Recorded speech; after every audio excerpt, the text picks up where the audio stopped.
Well, good afternoon, everybody. It's a beautiful, clear Sunday afternoon here in the Angeles National Forest. And today we are here in my 2019 Tesla Model 3 with almost 224,000 miles on it. Today I thought I would put Tesla's full self-driving to the ultimate test by driving to Wrightwood up Big Pines Highway. A nice back way into town when I need to avoid roadblocks, to rescue my pets during a fire evac, or when my usual commute up 138 between work and my home is heavy and backed up with traffic. Big Pines Highway, also known as Los Angeles County N4, but better known as Big Pines Highway, is by no stretch a dangerous road, except maybe after it snows. But it certainly has some twists and turns that literally require you to slow down to about 10 miles per hour. Now, there's hundreds of videos of people using full self-driving in cities and all the dynamic issues and variables that go into that. But I didn't see too many on how full self-driving would handle itself in the mountains. So we're literally going to explore this together. I'm going to literally put my life into the hands of the autopilot as it navigates sharp curves along cliffs and even some snow and ice on the road. I will only touch the steering wheel if it sends a nag to make sure I'm paying attention, or obviously if I need to take over in an emergency situation, or it asks me to take over because it can't complete a turn. If at any time I have to take over, I of course will do so, and you will see that in raw, real time, no editing. So without further ado, let's get this show on the road, so to speak. So what I'm going to do here is just press the brake, put it in drive. It already is. I'm going to start moving. I'm going to activate full self-driving. Now, if I'm not mistaken, before I thought it would, it's already got the blinker on. I thought it would turn on its own, but it looks like I do have to press the accelerator here. So hopefully this is the only time I have to engage with autopilot. There we go. Now I'm not using the accelerator or the brakes, and I'm not touching the steering wheel unless it asks me to. So this is a bit of a tough turn, even when I'm driving without autopilot, because you really cannot see behind the bushes here. As you can see, Teslas, they can't do it. Okay. I don't fully blame the car for that one, because there's so much brush right here, it's almost impossible to see. So if anything, that's probably a good thing, that it didn't just assume there was no cars coming.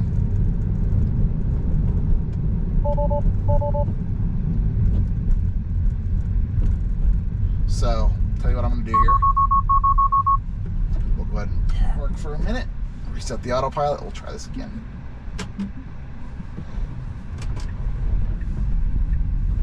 Okay. So that's strike one, but there we go. All right, we're back on autopilot. Let's see if we can have no issues for the rest of the drive now. There's only one way to find out. So yeah, that left turn is always tough. I'm always very, very cautious with it because it's frankly hard to see. I just added set 50 miles per hour max speed for some straightaways up ahead if the Tesla wants to go that fast.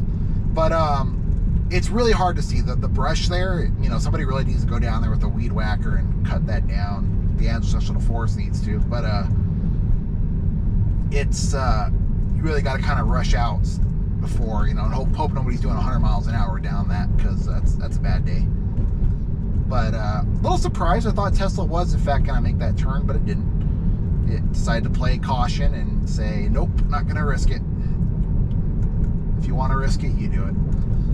All right, so here we are on Big Pines Highway, Los Angeles County N4. I've given the Tesla permission to go up to 50 miles per hour, and it looks like it's comfortable here at 29. So this is just a tiny taste of what's gonna come. These are some really shallow curves. There's some definitely really sharp curves up ahead. So we'll see what it does. Now, the Tesla is basically how full self-driving works. I have autopilot on the car as well, and autopilot makes sure you're paying attention by having your hands on the steering wheel. So it's constantly sending nags to you if it doesn't detect your hands on the steering wheel. And then basically what you got to do is move the steering wheel a little, just slightly, not to disengage the autopilot, but just to make sure you're paying attention. How full self-driving works is it's using a camera to keep an eye on you to make sure you're facing forward and you are paying attention. Let me show you what happens if I get distracted or I stop paying attention. If I start looking around, maybe I need to find out what's going on in here, or where my key's at. It'll start to send you a little message. Please pay attention. All you got to do is pay attention. Might be a little nag there. So there we go. And then I guess it's going to send you a little nag to touch the steering wheel again. But so far so good. So here's some of that ice and snow. There's definitely going to be more up ahead. So I do have 3 peak rated tires. Let's see how the autopilot handles all of this.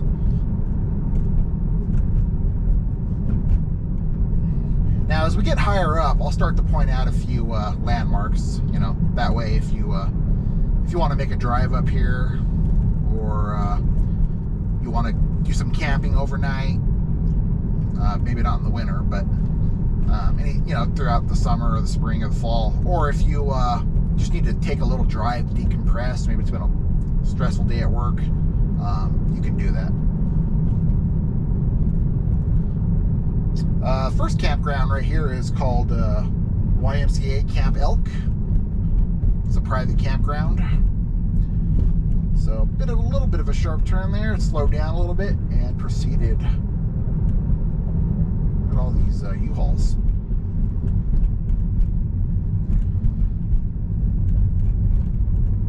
There we go. Some ice on the road for sure. I'll definitely be keeping an eye on that. But so far the Tesla thinks it's pretty confident in how it's driving so far.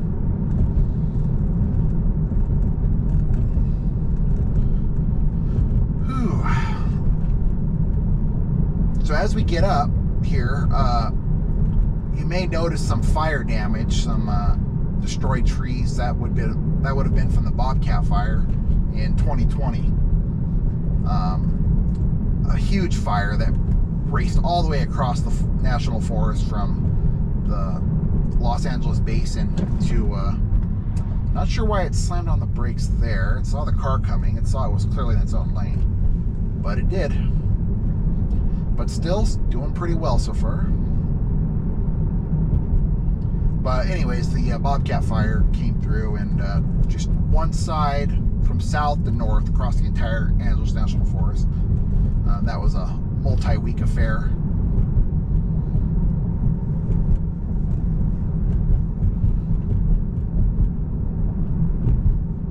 So if you see any fire damaged trees in this area, it's from that fire.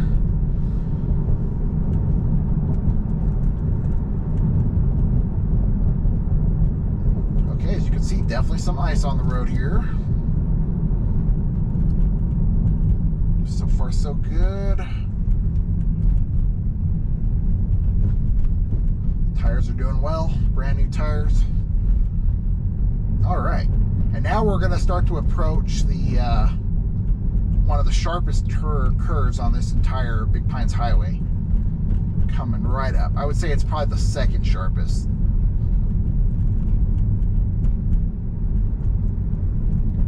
So let's see how it handles that. One right turn, one left, and then one sharp right turn up ahead here.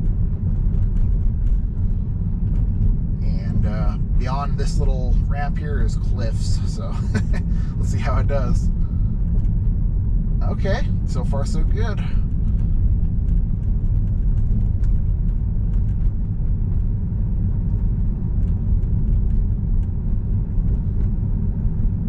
All right, doing well.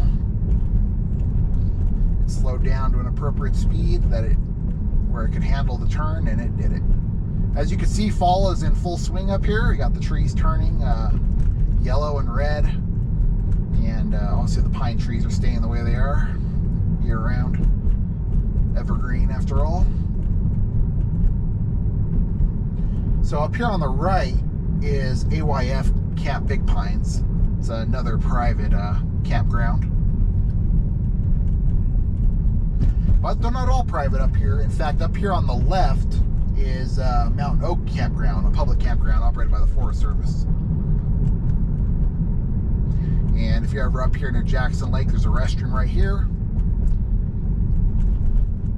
along with a trash bin, bear safe trash bin. So up here on the left is Mountain Oak Campground. And then on the right here, we got good old Jackson Lake. Jackson Lake offers fishing, kayaking, swimming, and it's operated by permit by Mountain High Ski Resort through the National Forest Service. Behind Jackson Lake, there's a campground, Verdugo Pines Campground. But a lot of people like to come up here and fish, and they do it year-round. Even in the winter, there's people up here fishing. So, a really nice little lake.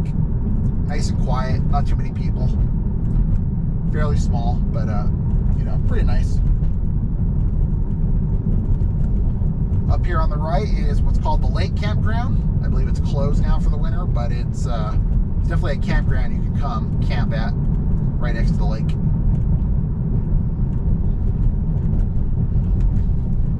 All right, on the left side here is a Mescal picnic area. They got a really cool little boardwalk. Lions Camp, by the way, another private campground. On the left there, really cool boardwalk you can walk. It's under a really large canopy of trees. It feels like a tunnel. If you ever get a chance, Peavine Campground on the right here. But if you ever get a chance, like if you wanted to do a engagement photo or something, it's a really cool place in the spring or summer to do that.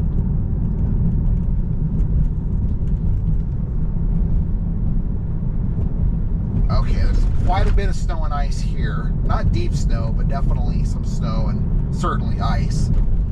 So let's see how it goes. Just plowed right through, no issues. Finally, for campgrounds, here's Apple Tree Campground.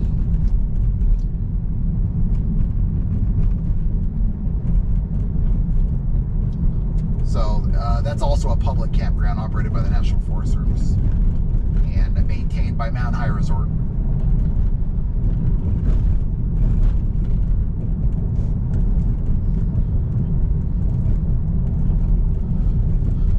All right, we're going to begin another steep climb. So we got to get to the top of this mountain here, and up ahead is the probably the sharpest turn of the entire route on Big Pines Highway.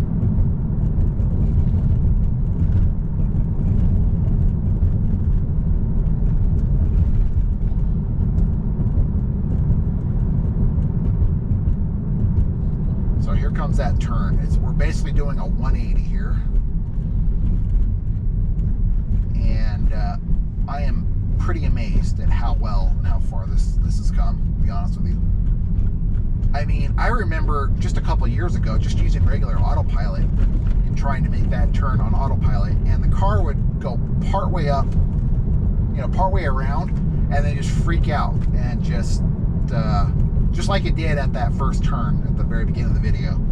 It would just freak out, and it would just like, I can't do it, beep, beep, beep, beep, take over immediately. And now it's just, you know, it just has no problem. It just handles it. I think we did cross a little bit onto the yellow line there, but so far so good. Tesla corrected itself.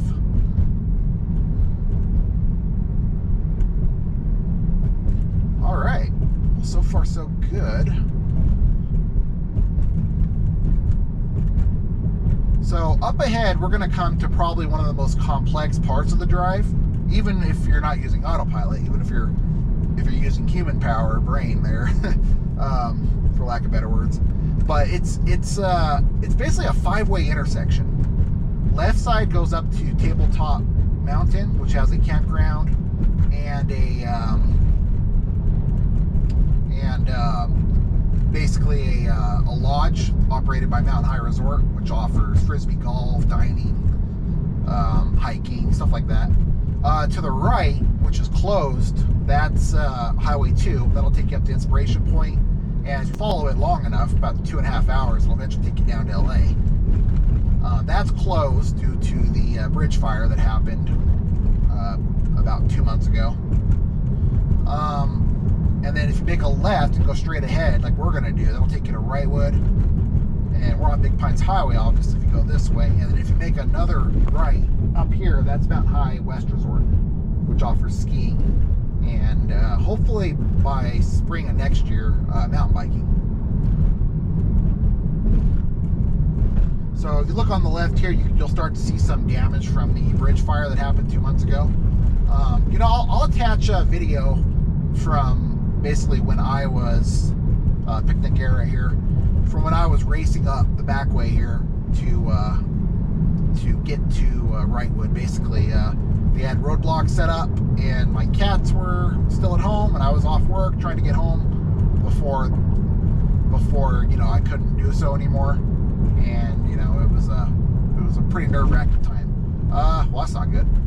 Oh, I was wondering if it was going to do. Okay, so it did stop, but it didn't look like it was going to there, and it kind of stopped on the yellow line. Okay, Tesla, what are you going to do here? Okay, so far so good. So I didn't really see that stop sign. It was kind of tucked away in the corner there, and I was looking both ways, seeing if it was going to in fact stop. And it did, but kind of last minute there. So, in any case, we're on Highway 2 now, and we're heading down to Wrightwood towards the Wrightwood Country Club. But as we drive, you're going to see some fairly extensive damage from the bridge fire. This used to be all just forest like this, like you see here, and a lot of it is just twigs and burnt, shell of its former self, unfortunately. Really tragic. But up here on the right, we're going to be passing Mountain High East Resort, which doesn't offer night skiing or snowmaking like Mountain High West Resort does. But when we get good snow up here, it opens up and offers some, really long runs, just like they do up north and other places, Colorado and such, Mammoth.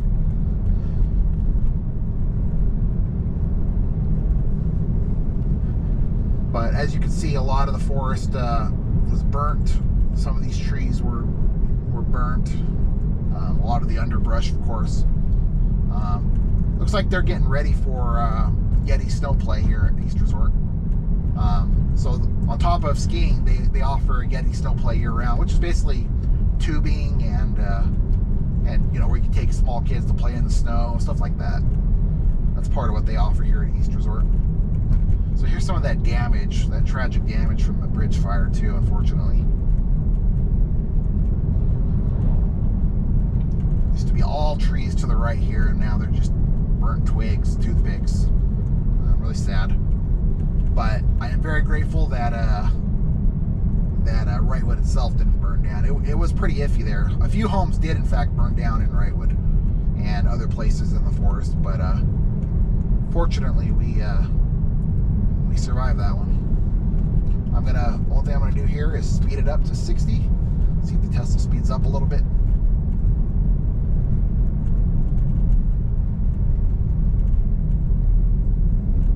Or at least giving it permission to do so.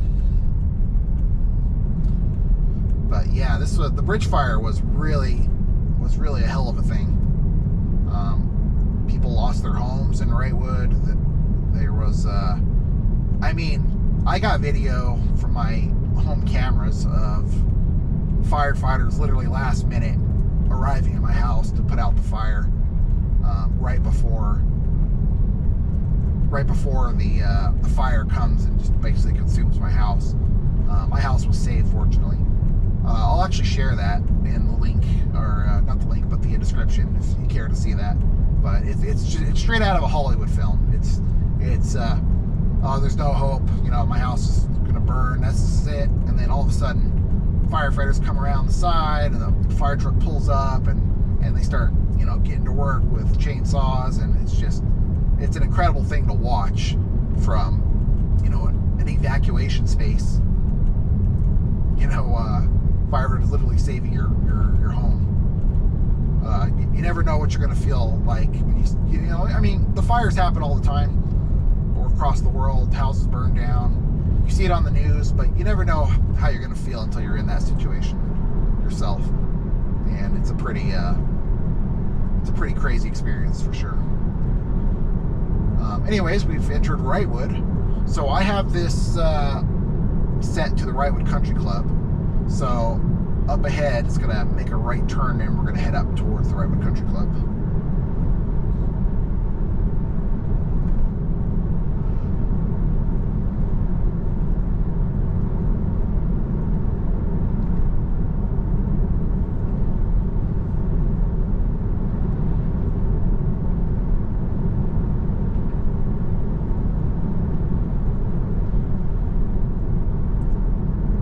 So when one of the things I was amazed about with autopilot is how it was able to navigate roads without markings, essentially.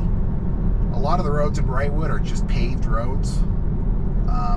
They have no markings, no line, no center lines, no white lines. It's just black asphalt. And as far as I understood, Tesla needs to have actual markings to, all right, the guy's gonna make a left turn there. It needs markings to actually figure out how it's gonna drive. I'm gonna speed up. I am touching the accelerator a little bit just to speed up because I don't want to tick off the people behind me. But anyways, here's Wrightwood town. But somehow they figured it out, how to actually have Tesla drive on roads without seeing any kind of markings or lines, and it just works. And I've been really impressed with it. So here's our grocery store.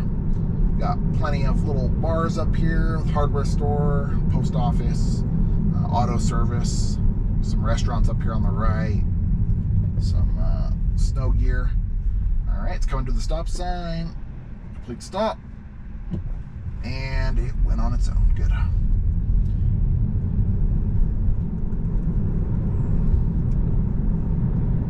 But essentially, it's really kind of neat how it navigates and it avoids cars on the side of the road, and it just figures out how to stay on the right side and just right here, just drive on just pavement without any markings to guide it. And you got to be really careful on some of these roads because there's literally trees in the middle of the pavement with pavement going on both sides on some of these back roads up here. So just be wary if you're driving. All right, that's a road to the left there, Tesla. Let's see what you do. So far, so good. You see all these thank you firefighter signs. Everybody's thrilled up here that Wrightwood still exists.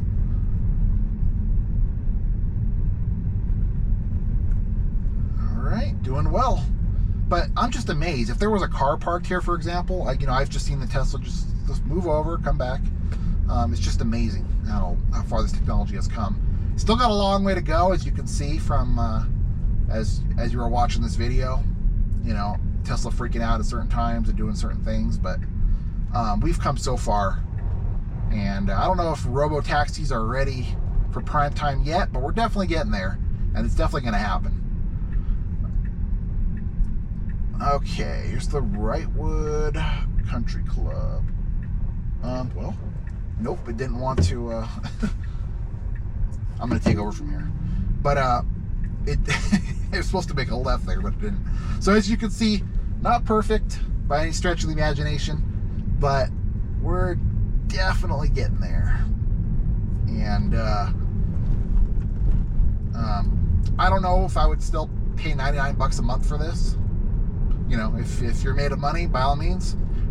Maybe if you're going on a long road trip, cross country, or maybe up to, let's say you're going up to, I don't know, Yellowstone National Park or something, then yeah, go for it. Let the car handle most of that. That might be worth $99. But for every month, as tight as money is right now, and the economy and inflation, until things get corrected and fixed, yeah, I don't think it's worth $99 personally. I think autopilot suits me just fine. But anyways, that was mountain driving. So yeah, let me know what you guys think about it. I don't think I would trust it enough to put your life into it, especially if you got your family with you or something like that. But it was kind of a fun little experiment. I wanted to try it and see how it handled some of those back mountain roads and stuff. So yeah, let me know what you think, and this will probably be the last full self-driving video I do. I'm definitely going to get back into some traveling stuff, and we'll post some more cool things on the channel here. As you know, this channel just has random stuff on it. I'm not really specifying or specializing in any particular thing, but I post things that I think are interesting and I think people might find interesting as well. So hopefully it helped you out. Maybe it made you helped you make a decision if you wanted to buy full self-driving or see a different angle of it. But that's all for now. Let me turn off the video so you don't see where I live, because who knows, I might have some enemies out there. See ya.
One of those people are going to be.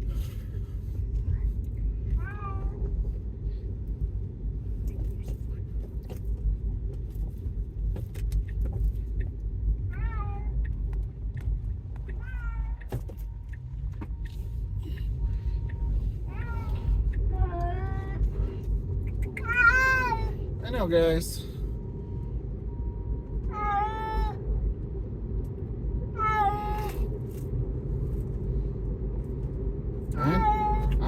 I know. It's okay. It's okay. Gonna be okay.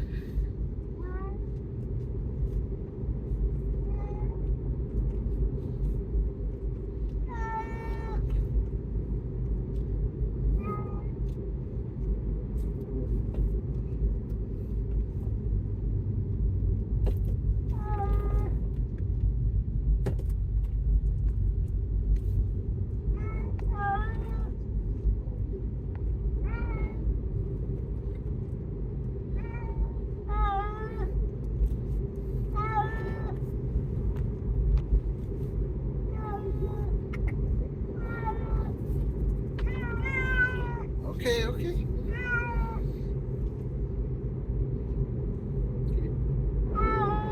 Okay.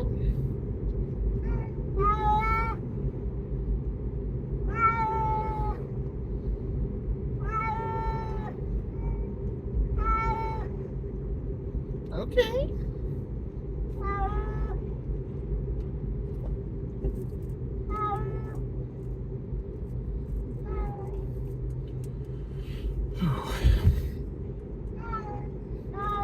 Well, hopefully this is not the last time I get to see Wrightwood, or my house for that matter.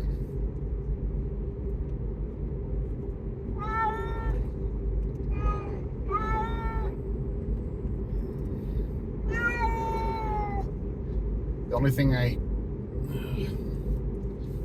it's okay, guys. We've had some close calls before, but nothing like this.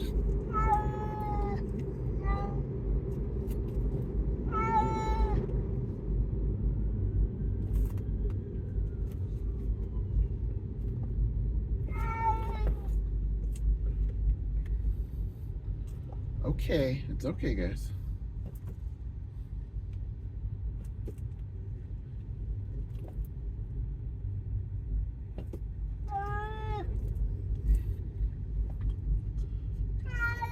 I know.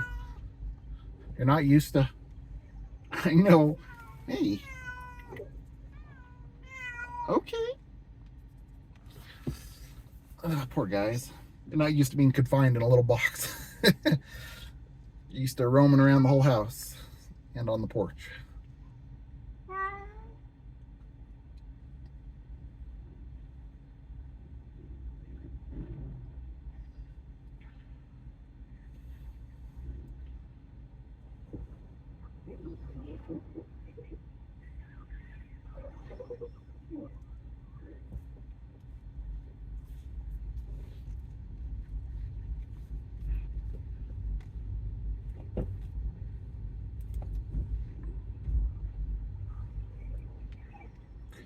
Wrightwood is such a beautiful little town, man.